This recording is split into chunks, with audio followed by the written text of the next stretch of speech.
टीमों द्वारा रोजाना डोर टू डोर सर्वे किया जा रहा है। आज विश्व जैव विविधता संरक्षण दिवस है। हर साल जैव विविधता के संरक्षण के लिए यह खास दिन मनाया जाता है। मौजूदा दौर में जिस तरह से हम कोरोना समेत अन्य परेशानियों से जूझ रहे हैं, ऐसे में इस साल इस दिवस की theme we are part of the solution पर की गई है। वहीं कोरोना काल और ऑक्सीजन के महत्व को देखते हुए विशेषज्ञ भी इस पर जोर देते हुए नजर आ रहे हैं। ये जैव विविधता दिवस की जो इस वर्ष की थीम है वो ये बताती है कि हम समस्याओं के समाधान के अंग हैं। ये एक बहुत ब्रॉड थीम है।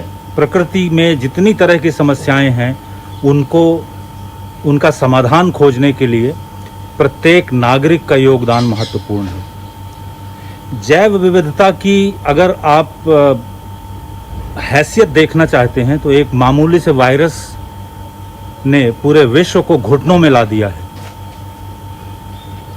सिर्फ एक स्पीसीज है, वो भी वायरस की।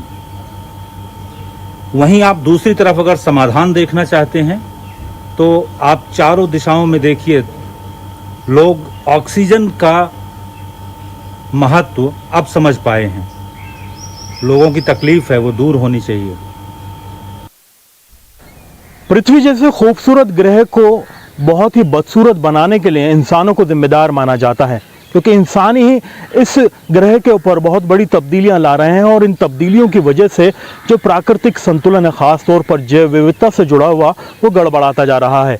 लिहाजा इस बार जो विश्व जैव विविधता संरक्षण दिवस मनाया जा रहा है उस पर ये थीम तय की गई है कि वी आर द सॉल्यूशन। जैसे इंसान इन तमाम परेशानियों का सबब है, वैसे ही कोशिश अगर की जाए और सकारात्मक रुख अपनाया जाए तो इन तमाम परेशानियों का हल भी इंसान ही निकाल सकता है। अपनी रोज़मर्रा की ज़िंदगी में जिस तरीके से हम कोशिश करके अपनी तब्दीलियां लाते हैं, वैसे ही हम आम ज़िंदगी में अगर कोशिश करें कि हम प्रकृति से जुड़ी उन तमाम चीज़ों में परहेज़ करें जिससे प्रकृति को नुकसान होता है, चाहे प्लास्टिक के उपयोग की बात हो, चाहे पॉल्यूशन को बढ़ाने की बात हो, या फिर तमाम ऐसे ऊर्जा संरक्षण से लेकर के जल संरक्षण और पेड़ पौधे लगाने की बात हो, उन चीज़ों को अगर हम अमल में लाएंगे तो जिस तरीके से हमने पृथ्वी को खतरे के कगार पर पहुंचाया है, उसी तरीके से हम उस खतरे के मुहाने से खींचकर बाहर भी ला सकते हैं।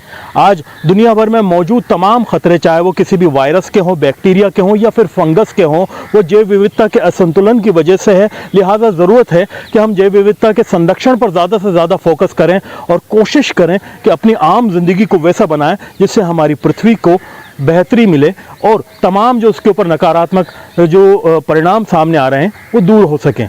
अरबाज अहमद, न्यूज़ 18 के लिए, जयपुर से। फिलहाल इस बुलेटिन में इतना ही। आप बने रहे हमारे साथ और देखते रहिए न्यूज़ 18 राजस्थान।